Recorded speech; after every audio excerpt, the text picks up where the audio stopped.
Hello बच्चों, very good morning. स्वागत है आप सभी का अपने यूट्यूब चैनल फिजिकल साइंस में।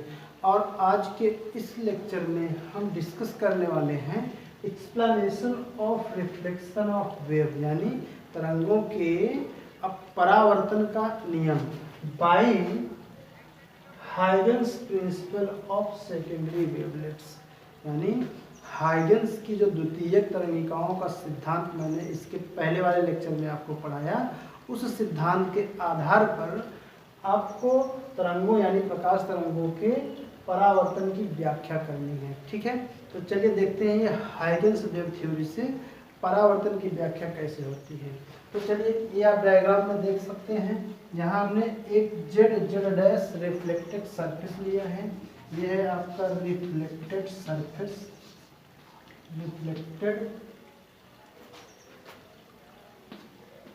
सरफेस है ये।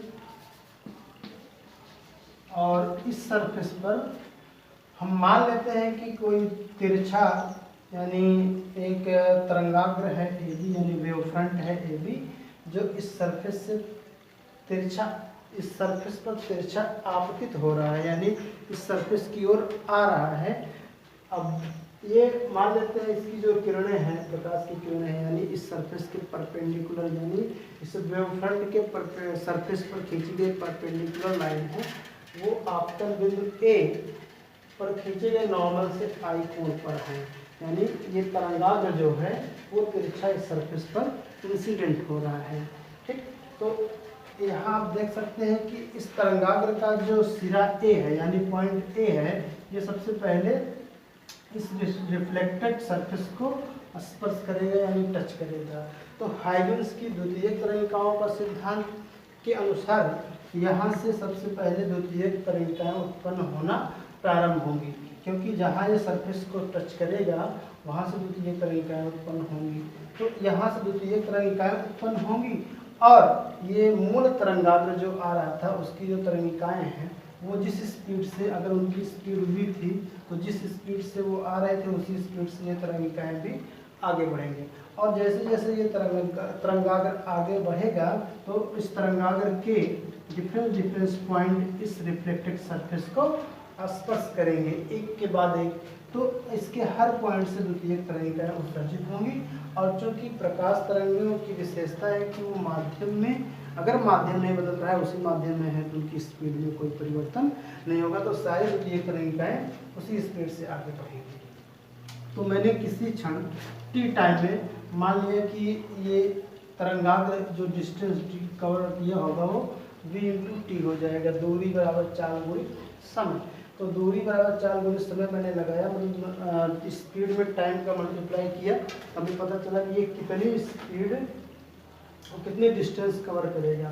तो जितनी डिस्टेंस कवर करके यहाँ से द्वितीयक तरंगिकाएं बिंदु B तक B डैश तक पहुँचेंगी, यहाँ पॉइंट B डैश तक पहुँचेंगी, उतने टाइम में तरंगाग्र AB का जो सिरा B है उतने ही स्पीड में यहाँ A डैश तक पहुँचेगा। तो निश्चित रूप से आप यहाँ कह सकते हैं कि ये जो AB डैश है, AB डैश है, क्योंकि ये द्वितीयक तरंगिकाएं हैं, तो जितनी स्पीड से ये चलेगा, मूल तरंगिकाओं की चाल से ये भी आगे बढ़ती हैं, तो जितनी स्पीड से आपकी मूल तरंगिकाएं, ये मूल प्रकाश की किरण आगे बढ़ रही है, उतनी स्पीड से ये द्वितीयक तरंगिकाएं भी आगे बढ़ेंगी। तो अगर टाइम निश्चित है और दूरी कांस्टेंट है दोनों के लिए, तो इनके द्वारा चली गई टाइम स्पीड कांस्टेंट है दोनों के लिए, और निश्चित दूरी में, निश्चित समय में दूरी इनकी भी क्या होगी, कांस्टेंट होगी। तो देखिए ये मूल तरंग जो है B A डैश इतनी डिस्टेंस चलेगा, B से लेकर के A डैश तक चलेगा। और जो द्वितीयक तरंगिका है A से उत्पन्न हुई थी और ये कहाँ पहुँचेगी, B डैश तक। ये दोनों दूरियाँ इक्वल होंगी, ये दोनों दूरियाँ किसके बराबर होंगी, ये v/t के इक्वल होंगी। ये प्रत्येक दोनों A B डैश और B A dash, A B dash यानी ये वाली डिस्टेंस जो द्वितीयक तरंगिका द्वारा तय की गई दूरी है, और B A डैश जो मूल तरंग स्रोत B A डैश मूल तरंगिका का द्वारा चली गई दूरी है, ये दोनों इक्वल होंगी। ठीक, अब चलिए एक चीज़ और हम इसमें डिस्कस कर ले रहे हैं। अब ये जो तरंगाग्र है, इस तरंगाग्र को आप कह सकते हैं इंसिडेंट वेव फ्रंट है, ये आपतित तरंगाग्र है। ये v स्पीड से आगे बढ़ता हुआ ऐसे इस तरंगाग्र के हर पॉइंट इस सरफेस को स्पर्श करेगा और जिस सरफेस से तरंग जिस पॉइंट को स्पर्श करेगा वहां से तरंगिकाएं उत्पन्न होंगी। अब मान लेते हैं इस सरफेस पे कोई परपेंडिकुलर लाइन ड्रॉ की जाए तो वो प्रकाश की किरण या ये किरण को दर्शाएगी, ये आपतित किरण हो जाएगी, इंसिडेंट रे हो जाएगी। और ये आपतन बिंदु पर खींचे गए नॉर्मल के साथ अगर ये आई एंगल पर इंसिडेंट हो रही है, यानी एंगल ऑफ इंसिडेंट आई हो, तो ये जो एंगल ऑफ इंसिडेंट है ये इधर का इस वाले एंगल के इक्वल होगा। कैसे होगा चलिए उसको समझते हैं। अगर ये नॉर्मल है, ये पूरा एंगल नॉर्मल है, इस पर 90 डिग्री पर है ये, तो पहली चीज तो ये कि ये जो आपतित ये जो तरंगाग्र है उसके साथ ये प्रकाश की किरण नॉर्मल पे होगी, 90 अंश के कोण पर होगी। कोई भी वेव फ्रंट हो, अगर ये वेव फ्रंट है,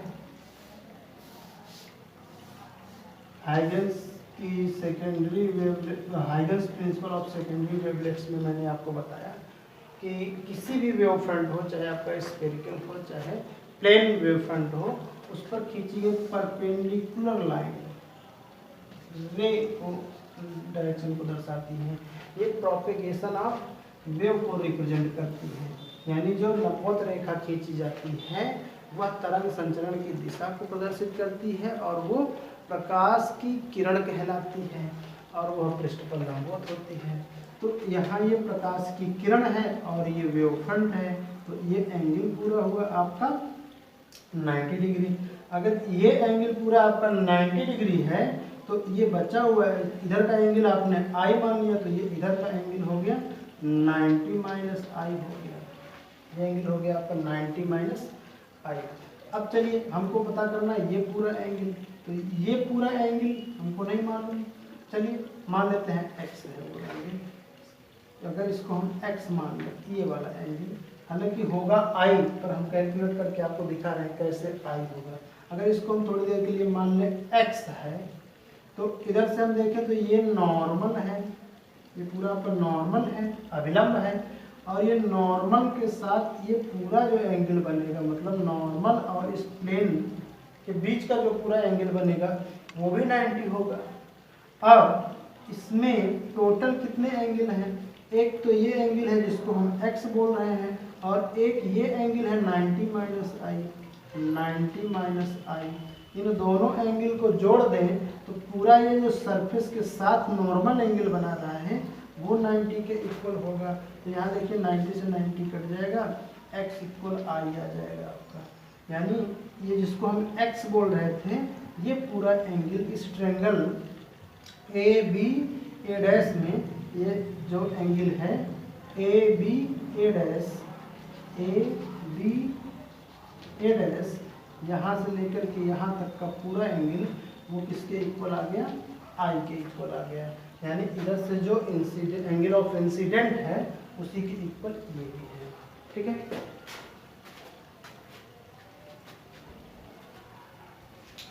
चलिए तो नेक्स्ट आगे इधर देखते हैं।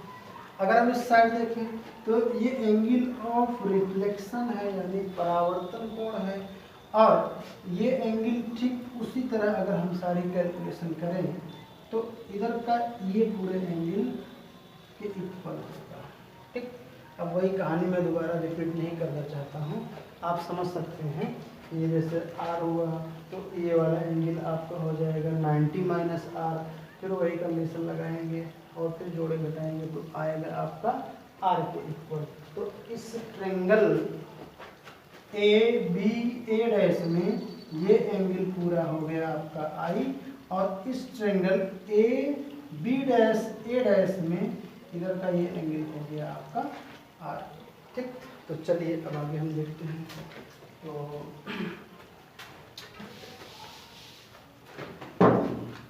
थोड़ी ऑब्जर्वेशन करते हैं, हम इसको मिटा दे रहे हैं,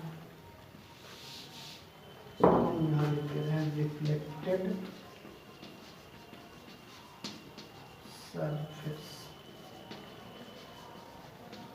ये आपका रिफ्लेक्टेड सरफेस है।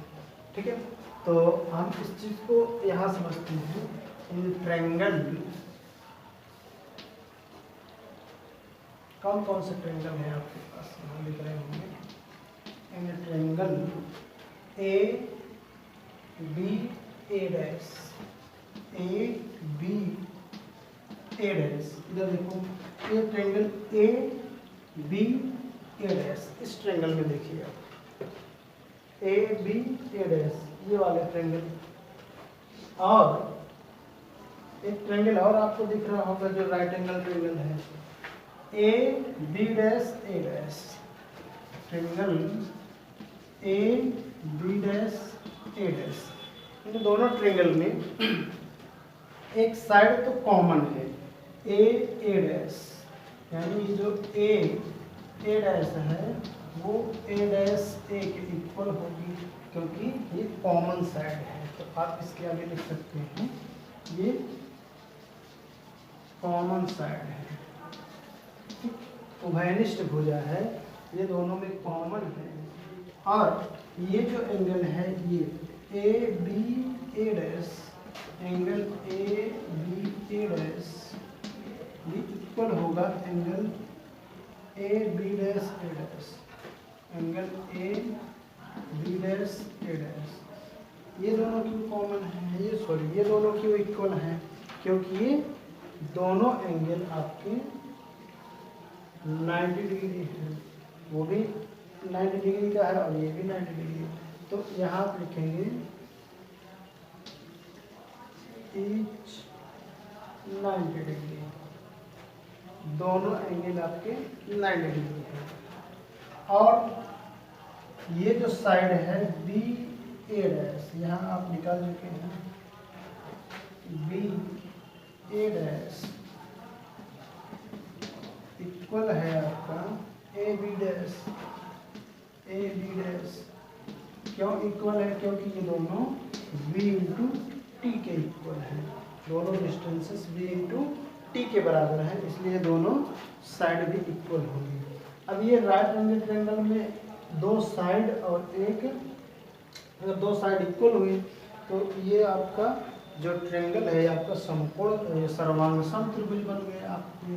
तो आप लिख सकते हैं therefore triangle A B A dash, ये इसका सर्वांगसम होगा त्रिभुज A B dash A dash. ये त्रिभुज इस त्रिभुज के सर्वांगसम है, सर्वांगसम का मतलब सभी अंग बराबर होंगे। अगर इसके सभी अंग बराबर हैं तो ये एंगल, तो आप लिख सकते हैं that is angle B A dash, angle B A dash equal होगा angle A dash B, angle A dash B. आप इसकी वैल्यू निकाले हैं बी ए डैश, ये एंगल है आई, और ए डैश बी ये एंगल है आर। यह एंगल ऑफ इंसिडेंट, ये है एंगल ऑफ इंसिडेंट, और ये है आपका angle of reflection, angle of reflection. तो यही तो आपका परावर्तन का दूसरा नियम है, आपतन कोण परावर्तन कोण के बराबर है। तो इस हाइगन्स की द्वितीय क्रयिकाओं के सिद्धांत के आधार पर आपने ये प्रूव किया कि आपतन कोण परावर्तन कोण के बराबर होता है, आई इक्वल आर। अब एक और इसका रूल है कि आपतित किरण, परावर्तित किरण और आपतन बिंदु पर खींचा गया अभिलंब, ये तीनों एक ही तल में होते हैं।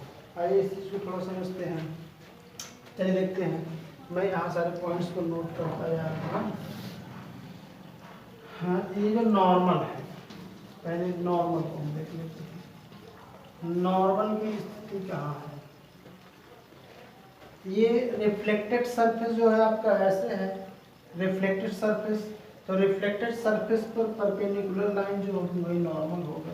तो इंसिडेंट पॉइंट पर अगर ये परपेंडिकुलर लाइन ड्रॉ करनी है तो हमको इस प्लेन के सरफेस पे ड्रॉ करनी होगी। तो एट प्लेन ऑफ बोर्ड, जो नॉर्मल है ये इसकी पोजीशन कहाँ है, ये सरफेस आपका रिफ्लेक्टेड सरफेस, इसके परपेंडिकुलर, तो हमको इस बोर्ड के बोर्ड पर ये नॉर्मल बनाना पड़ेगा। तो नॉर्मल बोर्ड पर हुआ, ठीक। अब हम इंसिडेंट वेव फ्रंट की बात करते हैं। इंसिडेंट वेव फ्रंट ऐसे हैं, ये इंसिडेंट वेव फ्रंट है। तो अगर इंसिडेंट रे हमें ड्रॉ करनी है तो इंसिडेंट वेव फ्रंट के परपेंडिकुलर रे होती है। तो इंसिडेंट वेव फ्रंट के परपेंडिकुलर लाइन अगर हम ड्रॉ करेंगे तो वो भी इसी बोर्ड पर आएगी। तो इंसिडेंट रे, ये इंसिडेंट रे भी आपकी हुई एट प्लेन ऑफ बोर्ड। देखिए ये भी बोर्ड के प्लेन पर गई। अब सेकेंड चीज जो है आपकी रिफ्लेक्टेड रेज। रिफ्लेक्टेड रेज क्या है, रिफ्लेक्टेड सरफेस आपका ऐसे, मतलब रिफ्लेक्टेड वेव फ्रंट ऐसे है, इस पर जो परपेंडिकुलर लाइन ड्रॉ की जाएगी वो भी इसी बोर्ड पर ही आएगी। तो रिफ्लेक्टेड रे इनकी भी स्थिति at the plane of board ही होगी। तो आपतित किरण, परावर्तित किरण और आपतन बिंदु पर खींचा गया अभिलंब, ये तीनों इस बोर्ड के सरफेस यानी इस बोर्ड के प्लेन पर हैं। अर्थात आप कह सकते हैं कि ये तीनों एक ही तल पर हैं। अतः यही तो आपका परावर्तन का प्रथम नियम है कि आपतित किरण, परावर्तित किरण और अभिलंब तीनों एक ही तल पे होते हैं। और सेकेंड लॉ ये है आपतन कोण परावर्तन कोण के बराबर होता है। तो इस तरह हाइगन्स की द्वितीय तरंगिकाओं के सिद्धांत पर परावर्तन की व्याख्या हुई। इसे आप नोट करिए अपनी कॉपी में और तैयारी करिए।